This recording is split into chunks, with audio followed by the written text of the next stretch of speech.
His Majesty King Hamad bin Isa Al Khalifa sent a cable of condolences to the President of the United Arab Emirates, His Highness Sheikh Mohammed bin Zayed Al Nahyan, following the demise of Abu Dhabi ruler's representative in Al Ain region, Sheikh Tahnoon bin Mohammed Al Nahyan. His Majesty prayed to Allah the Almighty to rest the soul of the deceased in eternal paradise and grant him family, patience and solace.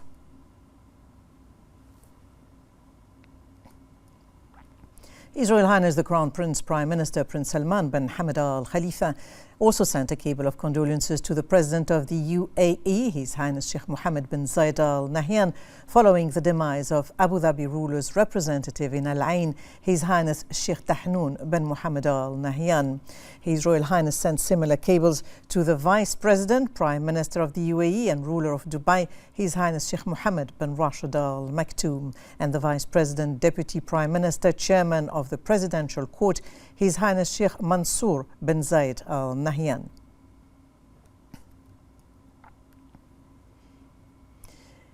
His Royal Highness the Crown Prince Prime Minister Prince Salman bin Hamad Al Khalifa received a cable of thanks from the Minister of Labour Jamil Humaidan on the occasion of Labour Day.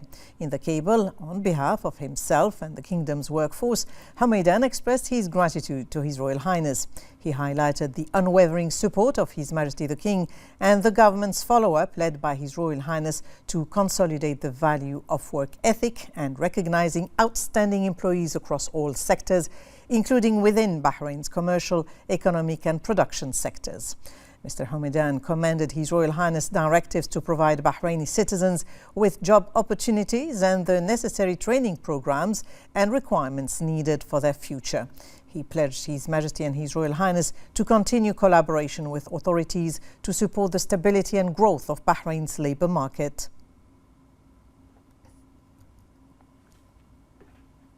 His Royal Highness the Crown Prince Prime Minister Prince Salman bin Hamad Al Khalifa issued Edict 27 of this year, amending Article 1 of Edict 9 of 2023 on restructuring the National Committee for Childhood, based on the proposal of the Minister of Social Development and following the Cabinet's approval. Article 1 stipulates that a new clause, numbered 13, will be added to Article 1 of Edict 9 of 2023 on restructuring the National Commission for Childhood, and the remainder of the article's clauses will be rearranged accordingly as follows. 13, Head of the Unit of Child Protection in Cyberspace, representing the Ministry of Interior. His Royal Highness also issued Edict 28 of this year, amending the provisions of Edict 6 of 2022 on restructuring the Government Services Centre Evaluation Committee, Taqyim. Article 1 stipulates that Clause 1 of Article 1 of Edict 6 of 2022 on restructuring the Government Service Centre Evaluation Committee, Taqyim, shall be replaced with the following clause: Dr. Sheikha Rana bint Isa bin Daish Al Khalifa as member.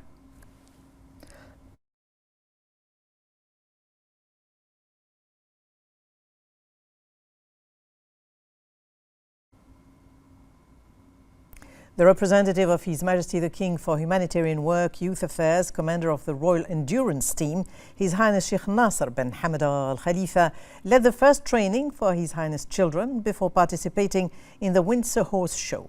His Highness went through the training with his children, Her Highness Sheikha Shema bint Nasser bin Hamad Al Khalifa, His Highness Sheikh Hamad bin Nasser bin Hamad Al Khalifa, and His Highness Sheikh Mohammed bin Nasser bin Hamad Al Khalifa.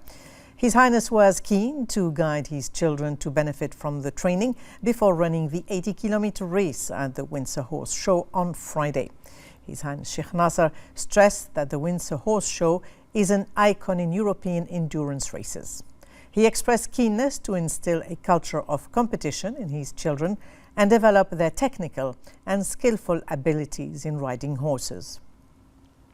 His Highness and his children will participate in the veterinary examination at the Windsor Festival with the participation of riders from the Royal Endurance Team in the 80-kilometer, 100 kilometers, 120 kilometers and 160 kilometer races.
The Council of Representatives held an extraordinary session chaired by its Speaker, Ahmed Al-Musallam. On the occasion of World Press Freedom Day, the Council hailed the effective role of local media institutions and national cadres.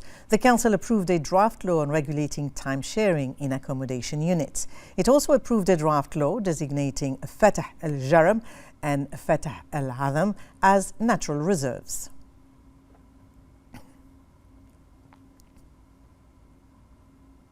Coinciding with the silver jubilee of His Majesty the King's accession to the throne, the Deputy Prime Minister Sheikh Khalid bin Abdullah Al Khalifa opened the Conrad Bahrain Financial Harbour Hotel. Upon arrival, the Deputy Premier was received by a number of ministers, the Capital Governor, the Chairman of the Board of Directors of Sayakor, Abdullah Al-Suwaidi, the CEO of Sayakor, Aqar Fawaz Al-Joder, and officials.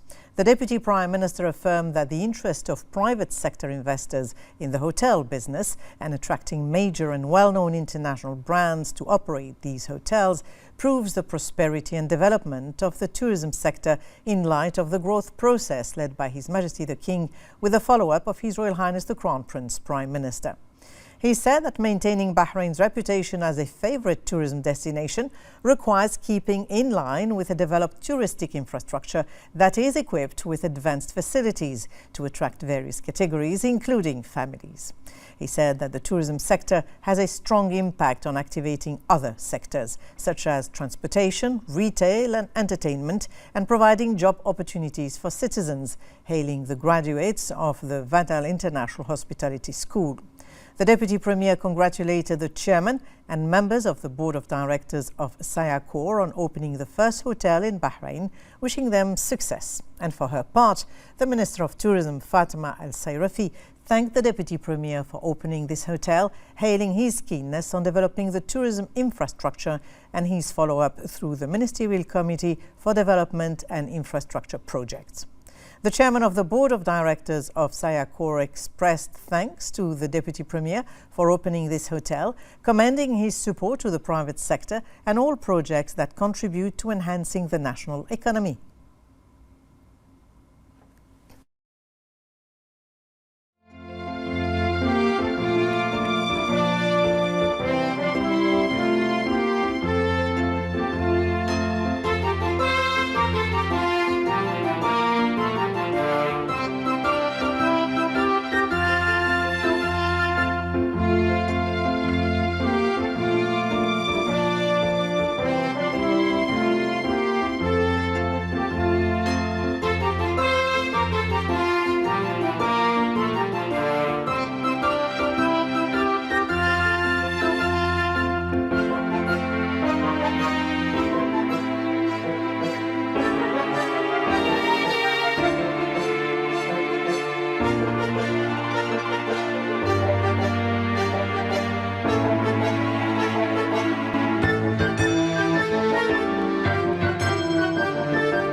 The Minister of Interior, General Sheikh Rashid bin Abdullah Al Khalifa, received a delegation from the U.S. Middle East Institute, MEI, led by the former commander of the U.S. Central Command, General Joseph L. Votel, in the presence of the Chief of Public Security, Lieutenant General Tariq Al Hassan.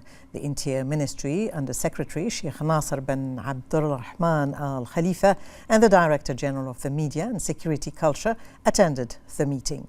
The Interior Minister welcomed the U.S. officials, highlighting the significance of such meetings in reinforcing interaction and exchanging views. He hailed the strategic partnership ties between Bahrain and the U.S. to serve the interests of the citizens of both countries. He expressed appreciation for the role of research organizations for the distinguished studies they offer that contribute to addressing challenges and fast changes positively. He said that the MEI promotes partnerships through research and active participation in reinforcing international peace. The meeting reviewed police performance and joint work development challenges. They also discussed holding an international conference that tackles strategic aspects, current changes, and their regional impact. The delegation was briefed on the Interior Ministry's community security program, including the Ma'an, or Together program, against violence and addiction, to the Open Prisons program and the role of the community police as the basis of community partnership.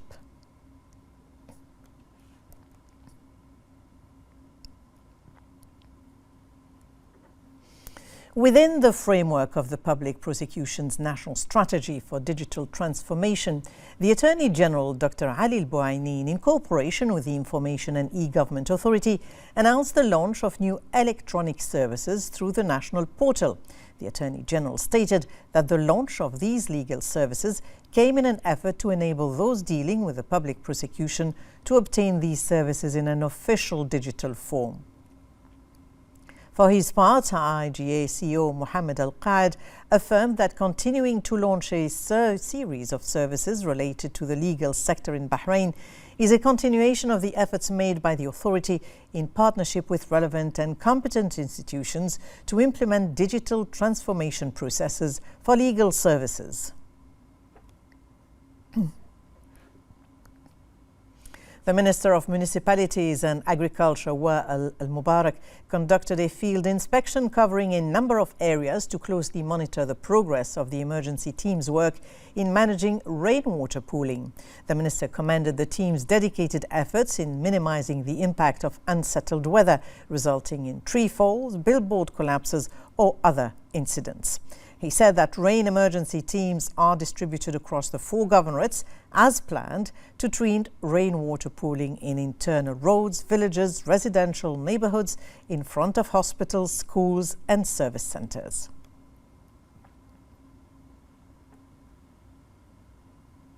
The Minister of Works, Ibrahim Al-Hawaj, conducted on-site inspections of several main roads and areas across Bahrain's 4 governorates to assess the progress of rainwater drainage operations.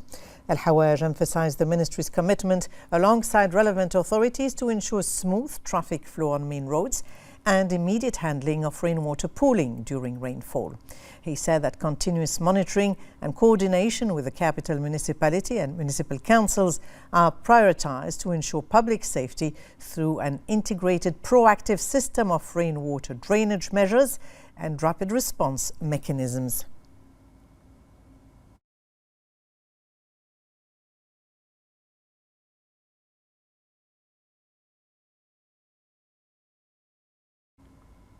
Various concerned government agencies exerted tireless efforts to deal with the repercussions of the rainfall in Bahrain to protect the lives and property of citizens and residents and ensure the smooth flow of traffic. More in this report. Within the framework of maintaining public safety and enhancing the community partnership strategy, various relevant government agencies continued their intensive efforts to deal with the weather fluctuations witnessed by the kingdom. The Ministry of Interior, represented by the Operations Directorate, took field measures to help citizens and residents manage their affairs by professionally and urgently dealing with the issue of rainwater accumulation. The General Directorate of Civil Defense responded to reports on fallen trees, street lights, and the occurrence of electrical short circuits. The General Directorate of Traffic also dealt with various reports on traffic accidents, towing broken down vehicles in rainwater, and organizing traffic at intersections and main streets. The Ministry of Municipalities Affairs and Agriculture also began its work immediately by using pumps to collect rainwater in various regions of the kingdom, while the Ministry of Works made proactive preparations to quickly deal with rainwater accumulations. It was keen on providing pumps and distributing tanks in various governorates in coordination with the concerned authorities. These tremendous efforts to deal with the heavy rainfall are the best testimony to the strength of the interconnectedness and cooperation of various government agencies to protect the safety and security of the nation, citizens, and residents. Meanwhile, the Minister of Oil and Environment Special Envoy for Climate Affairs, Dr. Mohammed Bandaina, conducted an inspection visit to the Babco Command Center, where he closely reviewed the company's preparations and readiness for emergency situations. Dr. Bandaina commended the level of preparedness and high readiness of the company, which reflects its level of expertise and efforts in capacity building. He lauded the utilization of modern equipment and advanced technologies in addressing emergencies, aligning with the latest internationally recognized emergency protocols. He stressed the need for perpetuating a culture of occupational safety within society and bolstering the readiness of technical teams to effectively tackle cases of emergencies and crises.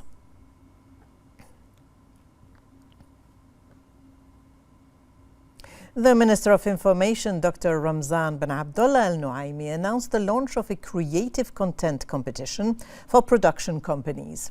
The competition aims to develop and invest in Bahrain TV content across various genres.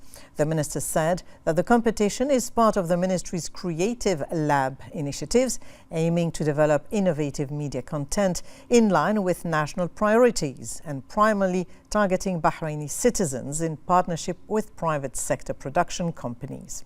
Dr. Nuaimi highlighted the significant role of Bahraini production companies driven by their creative talents and advanced production capabilities. He said their high caliber enabled them to present products that have been aired on Gulf and Arab satellite channels and have earned audience acclaim. He also said that the competition aims to foster competitive opportunities for Bahraini production companies and support their creation of competitive content on regional and international levels. The competition will assess submissions from production and provide funding based on set criteria after evaluating the efficiency of their business models. The competition will consist of 5 main categories. Applications will be accepted from May 1st to June 15th via the Ministry of Information's website. Dr. Nuaimi said that the ministry will financially support the winning projects in all 5 categories and provide additional technical assistance.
The Ministry of Education held the closing ceremony of the Arab Reading Challenge Initiative in its 8th season in Bahrain. Minister of Education Dr. Mohammed Jama affirmed that this is an anticipated annual educational and cultural event in which educational institutions and their students compete in creativity and excellence in the Arabic language. He expressed pride in the participation of students and thanked the global initiatives of Mohammed bin Rashid Al Maktoum, praising their pioneering role in supporting students and youth educational and cultural programs and projects in the world.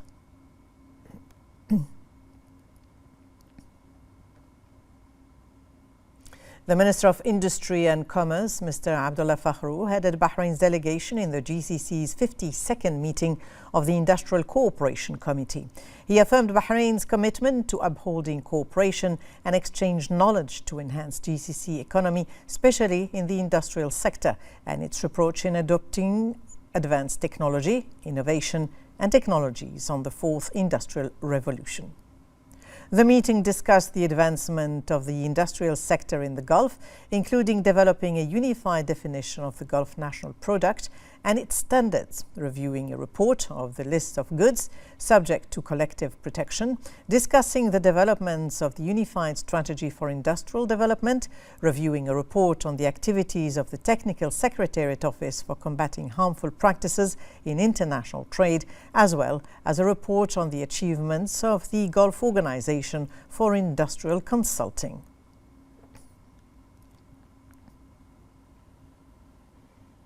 The Minister of Industry and Commerce, Chairman of the National Committee for Standardization and Metrology, also participated in the 7th meeting of the GCC's Ministerial Committee for Standardization Affairs held in Qatar.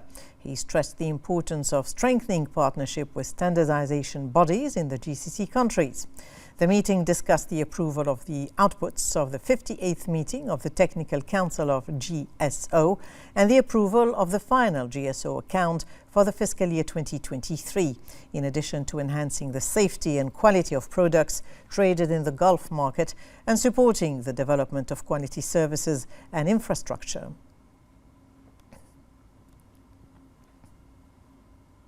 The Minister of Industry and Commerce also headed the Bahraini delegation participating in the 66th meeting of the GCC's Trade Cooperation Committee. Mr. Fakhru affirmed that Bahrain always seeks to enhance cooperation with the GCC in various fields to achieve mutual benefits. The meeting discussed a working paper on the establishment of a permanent committee on investment and the development of the second ministerial meeting of economy and trade 6+1 between the GCC and China and the accompanying forum, as well as discussing the memorandum of the General Secretariat on the work of the committees of the Trade Cooperation Committee and reviewing developments in addressing the challenges of intra-GCC trade and developments in negotiations on free trade agreements with countries and international blocs.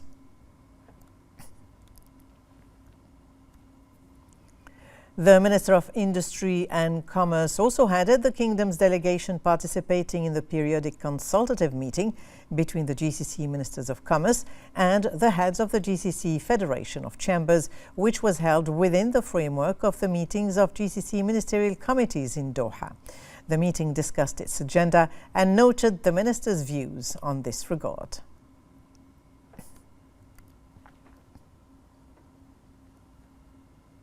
Bahrain Institute for Political Development, in cooperation with the Ministry of Municipalities Affairs and Agriculture, launched the first discussion session of the Municipal Skills Programme for members of the Capital Municipality Council and municipal councils. The programme aims to strengthen the members' skills in carrying out their duties in a way that contributes to the development of municipal services. The high-level Parliamentary Working Group for Technology, Innovation and Digital Transformation at the Arab Parliament held its regular meeting to discuss their work plan for the next stage and initiatives to achieve coordination between Arab countries to exchange legislative expertise in the field of technology, artificial intelligence and cybersecurity. The working group also conducted visits and held meetings headed by Arab Parliament Speaker Adel El-Hassoumi with officials and Parliament to discuss the best practices followed in Jordan to promote digital and technological transformation in various fields.